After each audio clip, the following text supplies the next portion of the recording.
नमस्कार दोस्तों, आपका स्वागत है आपकी अपनी यूट्यूब चैनल बीपीएम नॉलेज में। आज हम लोग एसएससी के टॉप 50 क्वेश्चन करने वाले हैं, जो कि सभी एग्जामों के लिए बहुत ही महत्वपूर्ण रहने वाला है। अगर इनमें से किसी भी प्रश्नों का आंसर अगर आपको पता है तो आप कमेंट बॉक्स में दे सकते हैं। तो चलिए आज का वीडियो शुरू करते हैं। आज का पहला क्वेश्चन है, भारत की प्रथम महिला राजदूत कौन थी? भारत की प्रथम महिला राजदूत कौन थी? तो ये थी श्रीमती विजया लक्ष्मी पंडित। इसका राइट आंसर ऑप्शन सी हो जाएगा। श्रीमती विजया लक्ष्मी पंडित यह भारत की प्रथम महिला राजदूत थी। चलिए अगला क्वेश्चन देख लेते हैं। अगला क्वेश्चन है, भारतीय संघ के दक्षिणतम बिंदु तथा भारतीय मुख्य भूमि के दक्षिणतम छोर में कितने अक्षांश का अंतर है? भारतीय संघ के दक्षिणतम बिंदु तथा भारतीय मुख्य भूमि के दक्षिण छोर में कितने अक्षांश का अंतर है? तो यह 2 अक्षांश का। इसका राइट आंसर ऑप्शन ए हो जाएगा। 2 अक्षांश का अंतर दक्षिणीय बिंदु और भारत के मुख्य भूमि के दक्षिण छोर में अंतर है। चलिए अगला क्वेश्चन देख लेते हैं। अगला क्वेश्चन है, लक्षद्वीप समूह में कौन सा द्वीप शामिल नहीं है? लक्षद्वीप समूह में कौन सा द्वीप शामिल नहीं है? तो यह मरकत द्वीप। इसका राइट आंसर ऑप्शन ए हो जाएगा। मरकत द्वीप यह लक्षद्वीप समूह में शामिल नहीं है। चलिए अगला क्वेश्चन देख लेते हैं। अगला क्वेश्चन है, कांग्रेस के किस अधिवेशन में हिंदी को सर्वप्रथम राष्ट्रभाषा के रूप में प्रस्तुत किया गया? कांग्रेस के किस अधिवेशन में हिंदी को सर्वप्रथम राष्ट्रभाषा के रूप में प्रस्तुत किया गया? तो ये किया गया था बेलगांव 1924 में। इसका राइट आंसर ऑप्शन डी हो जाएगा। बेलगांव 1924 के अधिवेशन में हिंदी को सर्वप्रथम राष्ट्रभाषा के रूप में प्रस्तुत किया गया। चलिए अगला क्वेश्चन देख लेते हैं। अगला क्वेश्चन है, चंद्रगुप्त मौर्य व सेल्यूकस निकेटर के बीच युद्ध कब लड़ा गया? चंद्रगुप्त मौर्य व सेल्यूकस निकेटर के बीच युद्ध कब लड़ा गया? तो ये 305 ईसा पूर्व में। इसका राइट आंसर ऑप्शन ए हो जाएगा। 305 ईसा पूर्व में चंद्रगुप्त मौर्य व सेल्यूकस निकेटर के बीच युद्ध लड़ा गया। चलिए अगला क्वेश्चन देख लेते हैं। अगला क्वेश्चन है, अमोघ वर्ष प्रथम किस वंश का शासक था?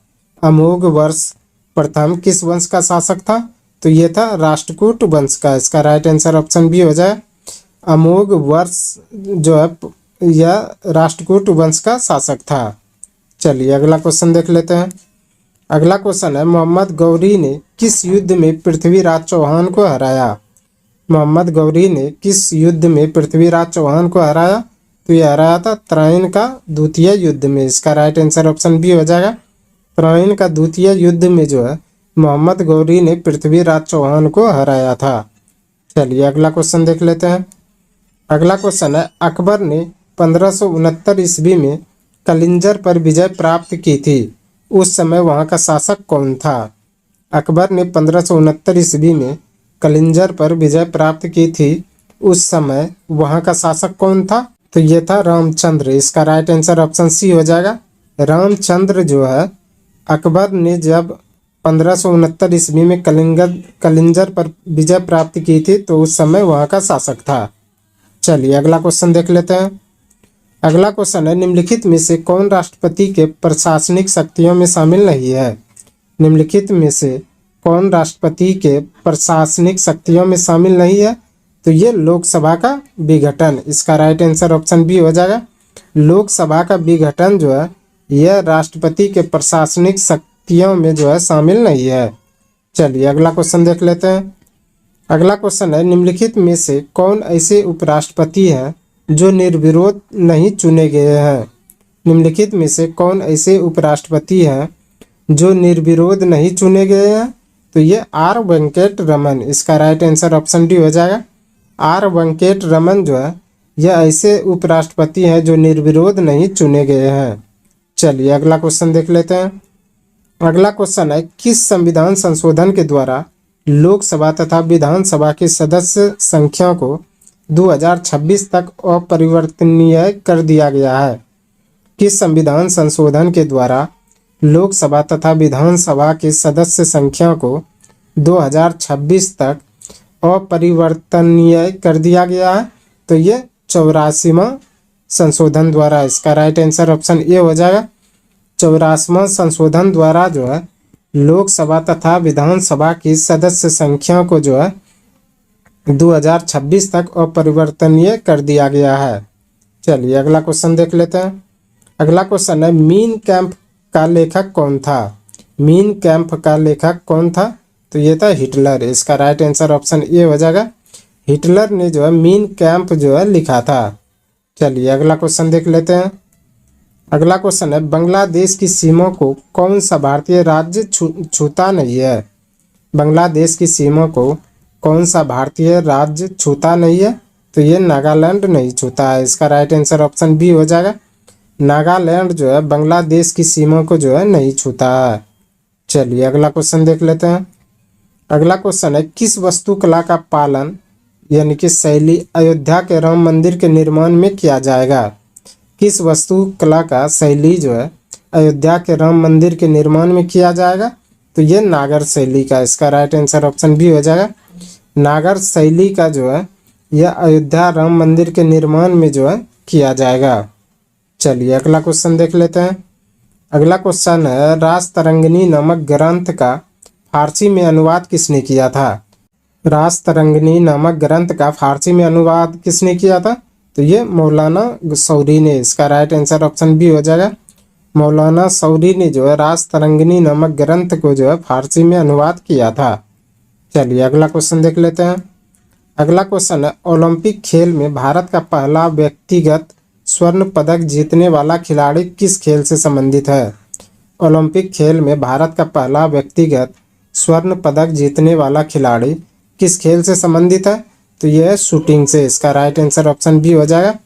शूटिंग से जो है भारत का पहला जो है व्यक्तिगत स्वर्ण पदक जीतने वाला जो है खिलाड़ी है। चलिए अगला क्वेश्चन देख लेते हैं। अगला क्वेश्चन है, क्रांतिकारी संगठन हिंदुस्तान रिपब्लिक एसोसिएशन के संस्थापक थे। क्रांतिकारी संगठन हिंदुस्तान रिपब्लिकन एसोसिएशन के संस्थापक कौन थे? तो ये थे सचिंद्र नाथ सन्याल। इसका राइट आंसर ऑप्शन सी हो जाएगा। सचिंद्र नाथ सन्याल जो है यह क्रांतिकारी संगठन हिंदुस्तान रिपब्लिकन एसोसिएशन के जो है संस्थापक थे। चलिए अगला क्वेश्चन देख लेते हैं। अगला क्वेश्चन है, कालाहारी मरुस्थल क्षेत्र कहाँ पाई जाने वाली जनजाति है? कालाहारी मरुस्थल क्षेत्र में पाई जाने वाली जनजाति कौन सी है? तो ये है बुशमैन। इसका राइट आंसर ऑप्शन सी हो जाएगा।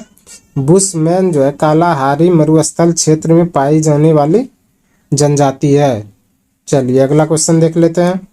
अगला क्वेश्चन है, पर्वतमाला व्यवहारिक रूप से उत्तर और दक्षिण भारत के बीच की सीमा का निर्माण कौन करती है? पर्वतमाला व्यवहारिक रूप से उत्तर और दक्षिण भारत के बीच की सीमा का निर्माण कौन करती है? तो ये करते हैं विंध्य पर्वत। इसका राइट आंसर ऑप्शन सी हो जाएगा। विंध्य पर्वतमाला जो है यह उत्तर और दक्षिण भारत के बीच का सीमा का जो है निर्माण करती है। चलिए अगला क्वेश्चन देख लेते हैं। अगला क्वेश्चन है, बिहार के किस नेता ने महात्मा गांधी के साथ किसान आंदोलन का नेतृत्व किया? बिहार के किस नेता ने महात्मा गांधी के साथ किसान आंदोलन का नेतृत्व किया? तो ये किया था राजकुमार शुक्ल ने। इसका राइट आंसर ऑप्शन सी हो जाएगा। राजकुमार शुक्ल ने जो है यह महात्मा गांधी के साथ जो है किसान आंदोलन का नेतृत्व किया था। चलिए अगला क्वेश्चन देख लेते हैं। अगला क्वेश्चन है, the poverty of political economy poor पुस्तक के लेखक कौन है? The poverty of political economy poor पुस्तक के लेखक कौन है? तो यह मेघनाथ देसाई। इसका राइट आंसर ऑप्शन ए हो जाएगा। मेघनाथ देसाई जो है यह the poverty of politically economy poor के पुस्तक के जो है लेखक हैं। चलिए अगला क्वेश्चन देख लेते हैं। अगला क्वेश्चन है, सुराही भरते समय हमें विशेष प्रकार की ध्वनि सुनाई देती है, इसका क्या कारण है? सुराही भरते समय हमें विशेष प्रकार की ध्वनि सुनाई देती है, इसका क्या कारण है? तो इसका कारण है अनुनाद। इसका राइट आंसर ऑप्शन सी हो जाएगा। अनुनाद के कारण ही जो है सुराही भरते समय जो है हमें विशेष प्रकार की ध्वनि सुनाई देती है। चलिए अगला क्वेश्चन देख लेते हैं। अगला क्वेश्चन है, मनुष्य को सबसे अधिक किसकी ज़रूरत होती है? मनुष्य को सबसे अधिक किसकी जरूरत होती है? तो ये होती है प्रोटीन की। इसका राइट आंसर ऑप्शन बी हो जाएगा। मनुष्य को सबसे अधिक जो है प्रोटीन की जरूरत होती है। चलिए अगला क्वेश्चन देख लेते हैं।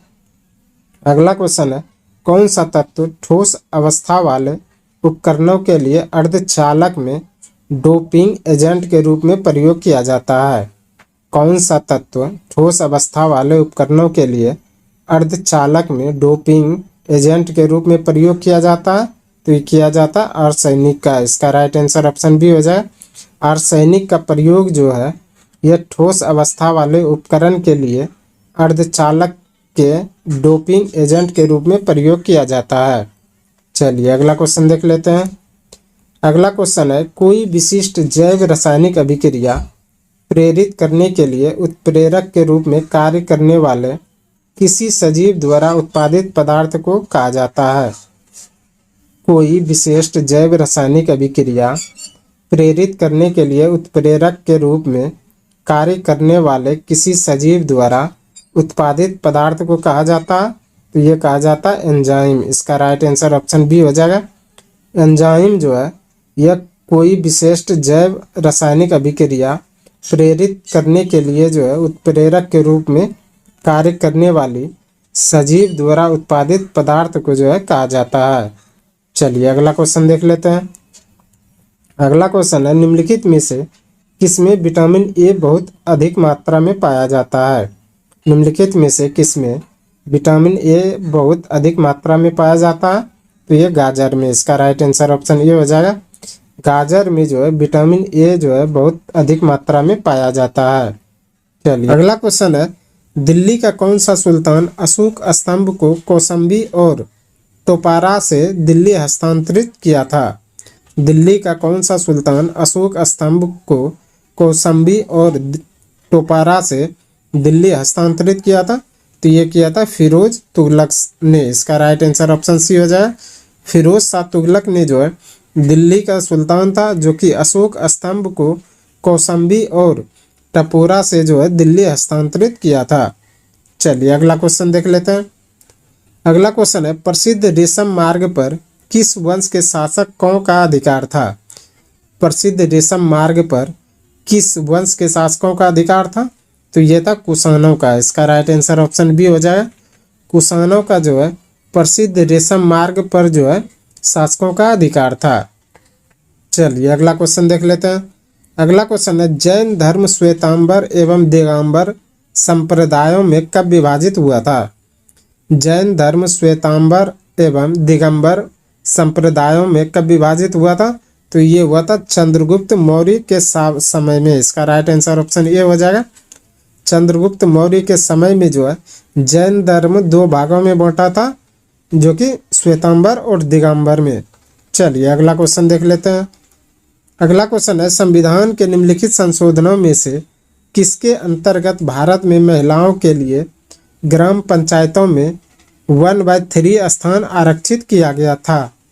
संविधान के निम्नलिखित संशोधनों में से किसके अंतर्गत भारत में महिलाओं के लिए ग्राम पंचायतों में 1/3 स्थान आरक्षित किया गया?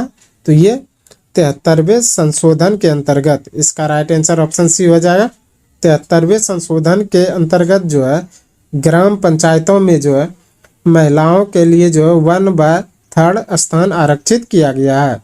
चलिए अगला क्वेश्चन देख लेते हैं।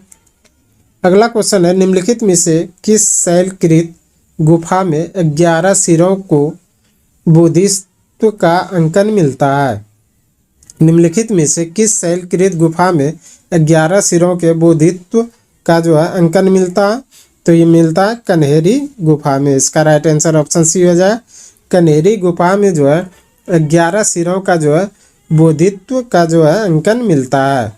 चलिए अगला क्वेश्चन देख लेते हैं।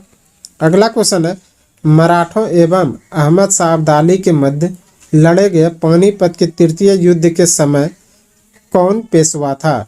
मराठों एवं अहमद शाह अब्दाली के मध्य लड़े गए पानीपत के तृतीय युद्ध के समय कौन पेशवा था? तो ये था बालाजी बाजीराव। इसका राइट आंसर ऑप्शन सी हो जाएगा। बालाजी बाजीराव जो है मराठों एवं अहमद शाह अब्दाली के मध्य लड़े गए पानीपत के तृतीय युद्ध के समय जो है पेशवा था। चलिए अगला क्वेश्चन देख लेते हैं। अगला क्वेश्चन है, कृष्णा नदी पर स्थित श्री शैलम बांध किस राज्य में स्थित है? कृष्णा नदी पर स्थित श्री शैलम बांध किस राज्य पर जो है स्थित है? तो यह आंध्र प्रदेश में। इसका राइट आंसर ऑप्शन डी हो जाएगा। आंध्र प्रदेश में जो है कृष्णा नदी है जो कि श्री शैलम बांध जो है स्थित है। चलिए अगला क्वेश्चन देख लेते हैं। अगला क्वेश्चन है, माइकल ओ डायर की हत्या किस भारतीय क्रांतिकारी ने की थी? माइकल ओ डायर की हत्या किस भारतीय क्रांतिकारी ने की थी? तो ये की थी उधम सिंह ने। इसका राइट आंसर ऑप्शन बी हो जाएगा। उधम सिंह ने जो है माइकल ओ डायर की हत्या जो है की थी। चलिए अगला क्वेश्चन देख लेते हैं। अगला क्वेश्चन है, किस राज्य के कुल सिंचित क्षेत्र का अधिकतम प्रतिशत तालाबों द्वारा संचित होता है? किस राज्य के कुल सिंचित क्षेत्रों का अधिकतम प्रतिशत जो है तालाबों द्वारा सिंचित होता है? तो ये होता है तमिलनाडु में। इसका राइट आंसर ऑप्शन डी हो जाएगा। तमिलनाडु राज्य में जो है कुल सिंचित क्षेत्रों का जो है अधिकतम प्रतिशत जो है तालाबों द्वारा सिंचित होता है।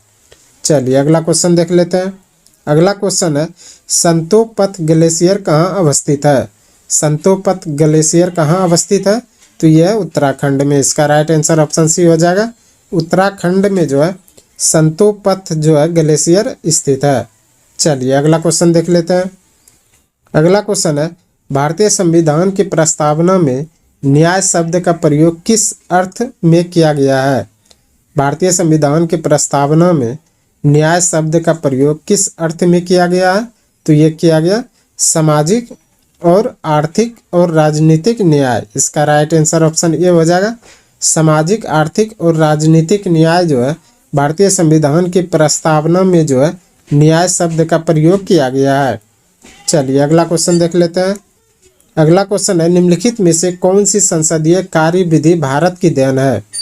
निम्नलिखित में से कौन सी संसदीय विधि जो है भारत की देन है? तो यह शून्यकाल। इसका राइट आंसर ऑप्शन बी हो जाएगा। शून्यकाल जो है यह संसदीय कार्य विधि जो है भारत की देन है। चलिए अगला क्वेश्चन देख लेते हैं। अगला क्वेश्चन है, मंत्री परिषद के पद त्याग करने के लिए मंत्री किसे अपना पद संबोधित करेगा? मंत्री परिषद के पद त्याग करने के लिए मंत्री किसे अपना त्याग पत्र संबोधित करेगा? तो ये करेगा राष्ट्रपति को। इसका राइट आंसर ऑप्शन ए हो जाएगा। राष्ट्रपति को जो है मंत्री परिषद पद त्याग करने के लिए जो है मंत्री अपना त्याग पत्र संबोधित करेगा। चलिए अगला क्वेश्चन देख लेते हैं। अगला क्वेश्चन है, भारतवर्ष के लिए एक संघीय ढांचे को सर्वप्रथम किस अधिनियम द्वारा प्रस्तुत किया? भारतवर्ष के लिए एक संघीय ढांचे को सर्वप्रथम किस अधिनियम द्वारा प्रस्तुत किया? तो ये किया था 1935 के अधिनियम द्वारा। इसका राइट आंसर ऑप्शन सी हो जाएगा। 1935 के अधिनियम द्वारा जो है भारतवर्ष के लिए एक संघीय ढांचे को सर्वप्रथम जो है प्रस्तुत किया था। चलिए अगला क्वेश्चन देख लेते हैं।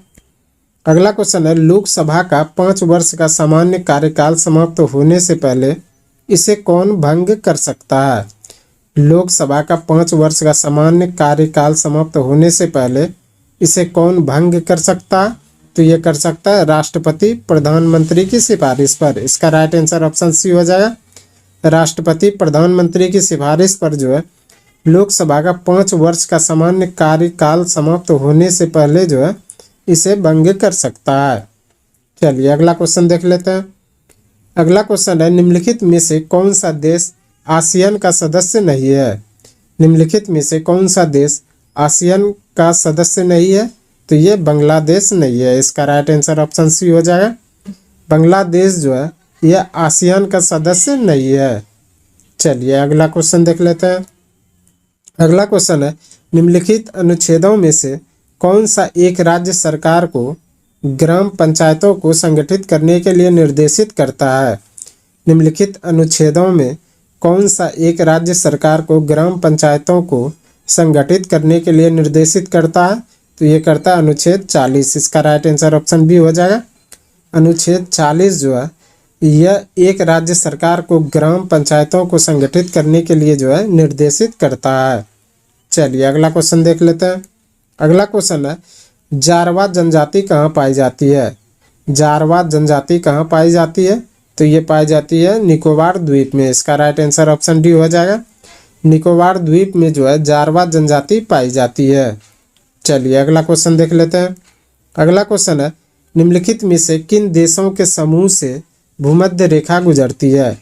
निम्नलिखित में से किन देशों के समूह से भूमध्य रेखा गुजरती है? तो ये गुजरती है कोलंबिया, केनिया तथा इंडोनेशिया से। इसका राइट आंसर ऑप्शन बी हो जाएगा। कोलंबिया, केनिया तथा इंडोनेशिया से जो है भूमध्य रेखा गुजरती है। चलिए अगला क्वेश्चन देख लेते हैं। अगला क्वेश्चन है, राष्ट्रपति के निर्वाचन में निम्नलिखित में से कौन भाग नहीं लेता है? राष्ट्रपति के निर्वाचन में निम्नलिखित में से कौन भाग नहीं लेता है? तो ये लोकसभा का गैर निर्वाचित सदस्य। इसका राइट आंसर ऑप्शन सी हो जाएगा। लोकसभा का गैर निर्वाचित सदस्य जो है राष्ट्रपति के निर्वाचन में जो है भाग नहीं लेता है। चलिए अगला क्वेश्चन देख लेते हैं। अगला क्वेश्चन है, निम्नलिखित में से कौन सा वर्गीकरण कच्ची सामग्री के आधार पर उद्योगों का वर्गीकरण है? निम्नलिखित में से कौन सा वर्गीकरण कच्ची सामग्री के आधार पर उद्योगों का वर्गीकरण है? तो यह आधारभूत और उपभोक्ता है। इसका राइट आंसर ऑप्शन बी हो जाएगा। आधारभूत और उपभोक्ता जो है यह वर्गीकरण कच्ची सामग्री के आधार पर जो है उद्योगों का वर्गीकरण है। चलिए अगला क्वेश्चन देख लेते हैं। अगला क्वेश्चन है, जो बैंक निक्षेप बिना नोटिस के निकाले जा सकते हैं उन्हें क्या कहा जाता है? जो बैंक निक्षेप बिना नोटिस के निकाले जा सकते हैं उन्हें क्या कहते हैं? तो उन्हें कहते हैं मांग निक्षेप। इसका राइट आंसर ऑप्शन डी हो जाएगा। मांग निक्षेप जो है वह है जो बैंक जो है निक्षेप बिना नोटिस के जो है निकाले जा सकते हैं। चलिए अगला क्वेश्चन देख लेते हैं। अगला क्वेश्चन है, निम्नलिखित प्रस्तावों में से किसका संदर्भित संबंध संघीय बजट से है? निम्नलिखित प्रस्तावों में से किसका संदर्भित संबंध संघीय बजट में है? तो यह कटौती प्रस्ताव। इसका राइट आंसर ऑप्शन सी हो जाएगा। कटौती प्रस्ताव जो है इसका संदर्भित संबंधीय जो है संघीय बजट से है।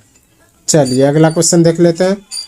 आज का अंतिम क्वेश्चन है, भारत में एग्रो इकोलॉजिकल जॉस यानी कि कृषि पारिस्थितिकी क्षेत्रों की कुल संख्या कितनी है? भारत में एग्रो इकोलॉजिकल जॉस यानी कि कृषि पारिस्थितिकी क्षेत्रों की कुल संख्या कितनी है? तो यह 20। इसका राइट आंसर ऑप्शन डी हो जाएगा। 20 जो है भारत में एग्रो इकोलॉजिस जॉस जो है क्षेत्रों की संख्या है। आज के लिए बस इतना ही। हमें उम्मीद है कि ये वीडियो आपको पसंद आया होगा। अगर पसंद आया तो प्लीज़ लाइक, कमेंट, शेयर और चैनल को सब्सक्राइब जरूर करें। धन्यवाद।